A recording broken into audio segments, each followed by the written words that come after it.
Do you remember that morning? I remember where I was on 9/11.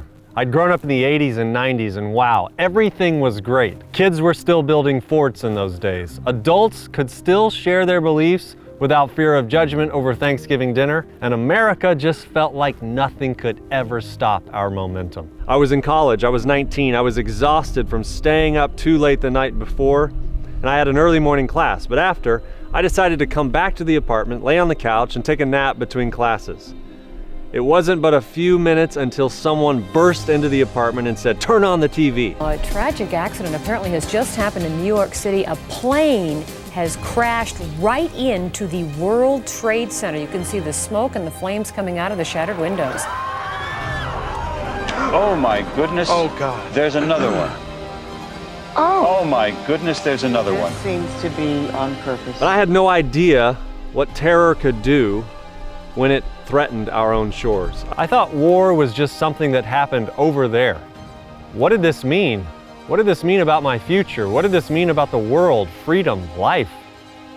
All seemed amazing, unstoppable, peaceful, until that moment that sent chills through the hearts and minds of every American citizen.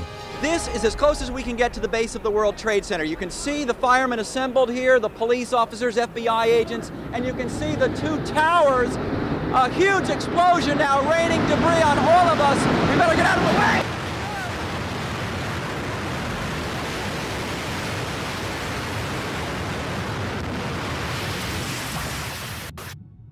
To a 19-year-old today, they weren't even born yet. On a day that changed American history, society, and culture, they weren't even born. So we can't expect that 19-year-old today to be able to relate with the feelings and emotions we had before that date. Because once the events that took place on that day happened, we could never go back to the way it was before. It's with that idea that I want to take you to a date many years ago, before we humans arose on the scene.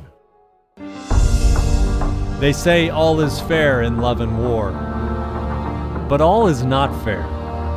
Why do the good die young? Why does evil prosper?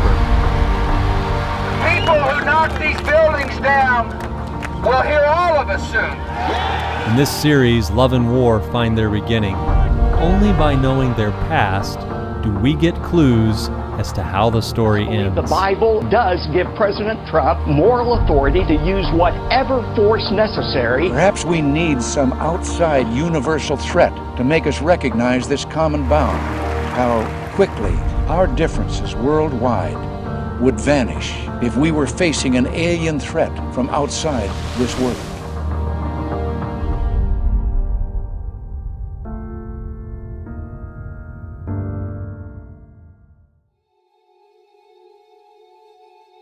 This story starts up there, out there, in another place on another planet. There are different names for this place: Janah, Paradise, Zion, Elysium, Utopia. But for the sake of our story, let's call it Janah, if that's okay with you. What's written about this place makes it sound pretty amazing. If we could take trips there today, we would see a lot of hashtags and selfies from Janah. Life there is not naked babies floating in the clouds. Life there is not a man with 70 virgins. In fact, what's described is life a lot like what we experience today. At least if we remove the war and the death and the killing, affairs, disease, famine, and environmental destruction. All the things that fall under the heading of selfishness. Kind of hard to imagine, but go with me there. What are the best moments we can imagine here? And dream of a place without all the bad. The story goes like this. Everything was amazing. There are many planets out there with intelligent life, beings that don't get sick, that never taste death. They enjoy the best food, the best parties, the most amazing music, these unforgettable experiences, amazing friendships, you name it, they had it all. This galactic community, if you will, had one principle, one law by which all intelligent beings were subject to. This, we are told, is the way it was always, and it always had been that. But as long as everyone abided by this principle, all was well. That principle was very clear. None lives to themselves. In other words, no one is to live solely for self. No one is to live selfishly. Some have described it more succinctly: love. As long as this one idea, this one principle was lived by, all was well. But that's where our story really begins. As friends were visiting friends, eating with friends, traveling with friends, listening to music with friends, at the beach with friends, diving with friends, flying with friends, news broke out that a coup was underway in the capital city of Janah. There had been whispers of something like this in the air, but few thought it could ever really happen. The ambassador, the prime minister, the one all looked up to for his wisdom, for his beauty, for his talent, Lucifer, was now leading this revolt. The administration of Janah apparently had a meeting, a private meeting in which Lucifer was not invited. He thought he deserved a place at the table. How could he not be invited to a meeting result in a coup? Well, later on, we learned that the meeting he wasn't invited to was a meeting to discuss what plans should be carried out if any of the high intelligences of Janah were to violate the law of love and walk in the path of selfishness. It hadn't happened before, but the meeting was held in case it ever did. So you can understand why Lucifer wasn't invited to that meeting. Well, we can understand now, but not in the moment. In the moment, the idea of revolt, discussed in this private meeting, was a secret, a mystery whose possibility had been hidden for ages. I'll explain. Lucifer left and began to have a lot of side conversations throughout the coming days and months. He knew better, but slowly he began to choose to go his own way. He didn't feel he was being treated fairly. Today, we would call it a coup, but we might call it anarchy, or as they called it, it was time for revolution. It didn't happen overnight. You know, there were those conversations, those ones that start with, hey, did you hear? Hey, what do you think about? You know, they're subtle, they're slow, they're deliberate. Those conversations where rumors start to grow and then the wounds, they fester and discontent spreads like a virus. Imagine if you and I were there in that moment. Lucifer begins to assert that within us all are these godlike qualities and that we were just being held down, that we needed freedom. Under the campaign of offering true freedom, many of the inhabitants of Janah were perplexed. And finally, after many conversations and campaign speeches, it finally came to a head. A meeting was called in the capital where some things were clarified. One in administration named Michael was declared as an equal with another in administration we will call Jah. This was kind of an understood thing, but for some reason it needed to be made more clear. Lucifer bowed with all the rest, but soon after he was willing to serve under Jah, as he told everyone, but he would not serve Michael. Around this time, the discussion arose that a new species of beings would be created. Much like how our best and brightest in Silicon Valley today are on the verge of quantum computing, wetware, and artificial intelligence, where one day we may not even be able to distinguish the difference between human and machine. You know, these machines with human-like intelligence will be the dawn of a new era. Well, in a similar but arguably much more grand way, it was decided that a new species would inhabit the blue planet we now call Earth. It was decided that man would be a new and distinct order. That's right, designers from another realm, having their hand in creating life. Lucifer wanted to take the lead in this, and he wanted to be involved in the design and the rollout of this project. But it was decided that Michael would be the one to lead out. Lucifer thought he was the favorite to take this lead role, and in many respects he was.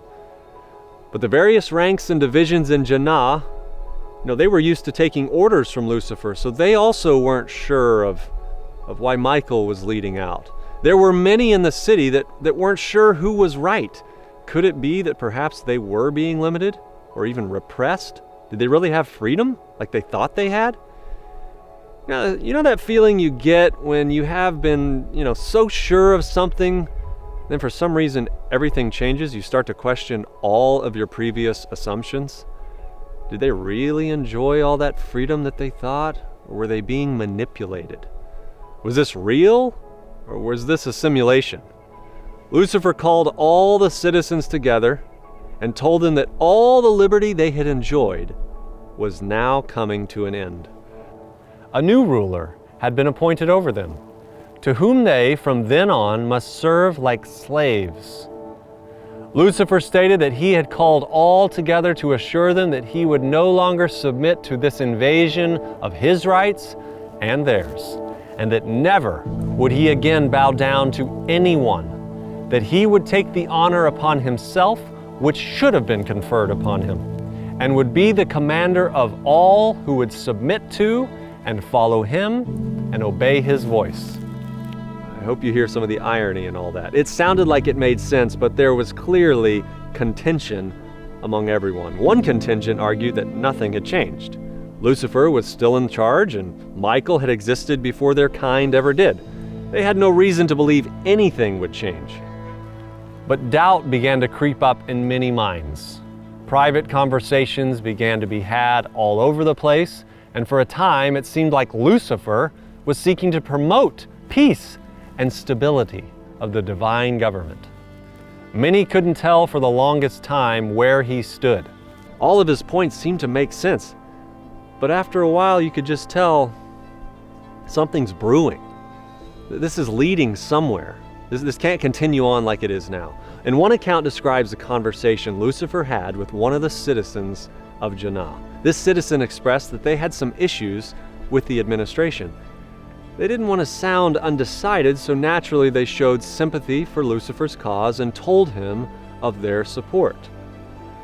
But then after these conversations like this and others, Lucifer would take these same words to other leaders in the city, and he'd use them to try and show how many were joining his cause while he remained publicly neutral. At one point, the majority of the citizens of Janah were on his side, but somehow he played down his role in brewing the revolution.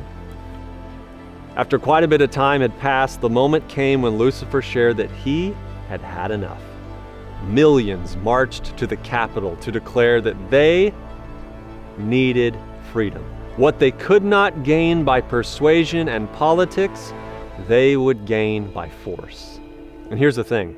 There had been Senate meetings, and Michael had pleaded over many occasions that he was not out to remove anyone's liberty. But if that things weren't restored to peace, war, this foreign concept, would break out. And so they'd all been warned of this. The citizens of Janah didn't even know what war was. It had never happened before. So I dare say the gravity of the moment, nobody really comprehended it at all, until it was too late. At the Capitol, Michael and Lucifer made clear what their sides on the issues were, and that once and for all, everyone would need to make a decision as to whose side they were on. And on this occasion, it wasn't just the citizens of Janah, but also all of the leaders of all of the interstellar systems present as witnesses of this moment. There were rumors that if his arguments were clear enough, Lucifer hoped to win the hearts of even the districts and become the leader of all realms. He argued that the citizens of Janah needed no law, and perhaps others didn't either. Reports say that you could hear shouting and weeping as each side faced each other. At one point, the majority were on Lucifer's side, and he declared that with a simple vote, the majority would vote him as supreme leader. He mocked the idea of how Jah and Michael and the slaves of Janah would continue on without the presence of the majority and leave such a void in the capital. But even in that moment, Many one-on-one conversations were taking place, and many regained their reason and conscience and stated they would rejoin the ranks of Jah and Michael. And at that moment, Jah stood up after all had been given plenty of time to make their choice, and it was shown that now the majority supported Michael. But Jah stated that the peace of all realms was because of the covenant, that no one is to live for self. But the crazy thing was that Michael kept being accused of being selfish, and that is where many deep down had questions that were unanswered. Maybe he was selfish, and all were given one last chance. And as it is written in the Revelation, there was war in heaven. Michael and his angels fought against the dragon, and the dragon fought and his angels, and prevailed not, neither was their place found any more in heaven. And the great dragon was cast out, that old serpent called the devil and Satan, which deceives the whole world. He was cast out into the earth, and his angels were cast out with him. You may think you've heard this story. I thought I had, but you haven't heard the half of it. I'm here to tell you how this war came to earth, how it involves man, and according to all the oracles, how it's going to end.